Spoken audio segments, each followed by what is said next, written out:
Hello minasan, kami nga pala ulit ang mga OFW madidiskarte dito sa Japan at ngayong araw nga ay rest day na naman namin at naisipan nga namin ni ate na manggawa nga ulit ng mini donuts. Akala nga namin na hindi na kami makakagawa ng pantawid gutom ngayong night shift, pero nagawan pa nga ng paraan ni ate kahit medyo late na ay nakapagawa pa nga rin kami ng mini donuts. Eto nga at pine-prepare niya na nga ulit yung mga flavor na gagawin namin. Inuna na nga i-prepare ni ate yung ubi flavor at saka choco butternuts kasi nga ito yung mga gusto ng mga katrabaho namin. Ang tagal nga palang i-powderize nitong mga flavor na ito dahil 15 minutes nga siyang i-oven. Pero yun nga, tsaga-tsaga na lang para nga makagawa tayo ng masarap. Isinunod na nga ni ate i-prepare yung bagong flavor namin na matcha. Kaya nga rin pala niya ipinilit na makagawa kami ng mini donuts kasi nga gusto niyang itry yung bagong flavor na matcha. Ito nga at nilagyan niya na ng mainit na tubig yung matcha powder at saka yung powdered sugar. I-dissolve nga daw ito ng maigi para mag-mix yung flavor. Hindi pa nga rin namin alam kung magsasucess yung bagong flavor namin pero susubukan na nga namin ito. Ito na nga, tapos na rin nga nating i-oven yung ubi flavor. Sunod naman namin inihanda ay itong chocolate ganache. Nagtakal nga lang ng cream tapos ilalagay na nga ito dito sa mga pinira-pirasong chocolate. Dark chocolate nga pala yung ginagamit namin para healthy naman. Pagka nga nailagay mo na yung cream ay ipapainit mo naman ito. Habang ipinapainit nga yung chocolate ganache ay balik naman tayo dito sa pagpapowderize nitong mga flavor. Hati na nga kami sa gawain ni ate. Medyo napabilis nga yung pagpe-prepare namin ngayon dahil yung gagamitin naming cake ay binili na nga namin sa Dom Remy. Dahil originally talaga kami pa rin yung gumagawa ng cake at nakakaubos nga ito ng oras. Kaya naman nung nakapunta nga kami ng Dom Remy ay doon na kami bumili nitong cake na ito para siya na yung gagawin namin. 2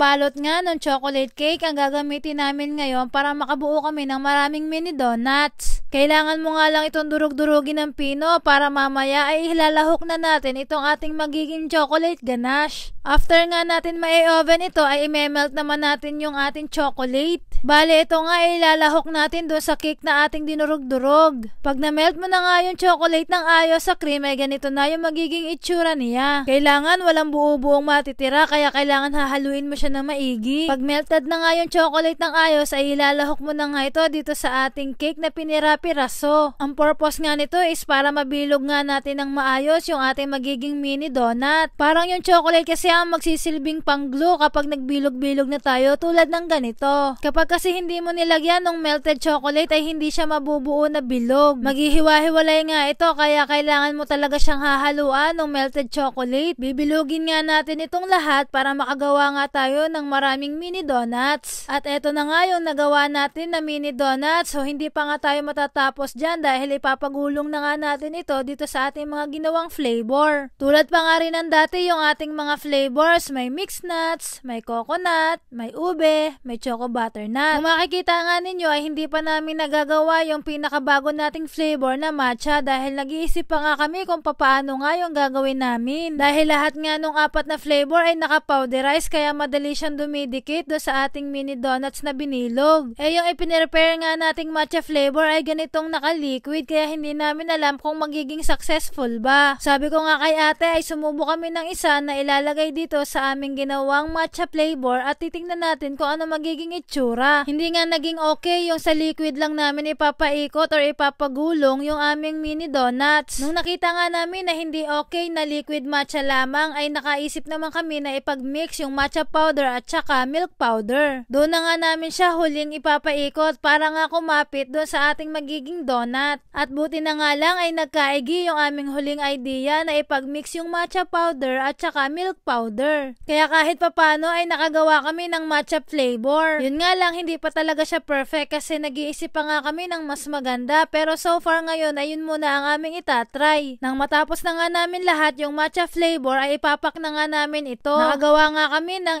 8 packs at ito na nga yung ibebenta namin ngayong night shift. Sana nga ay magustuhan ulit ito ng aming mga katrabaho. Okay nga lang din kahit hindi namin maipaubos yung 8 packs basta may makabili lang sa amin ay masaya na kami. Hanggang dito na lang muna. Huwag niyo pong kalimutang i-share at mag-follow sa aming Facebook page. Jane!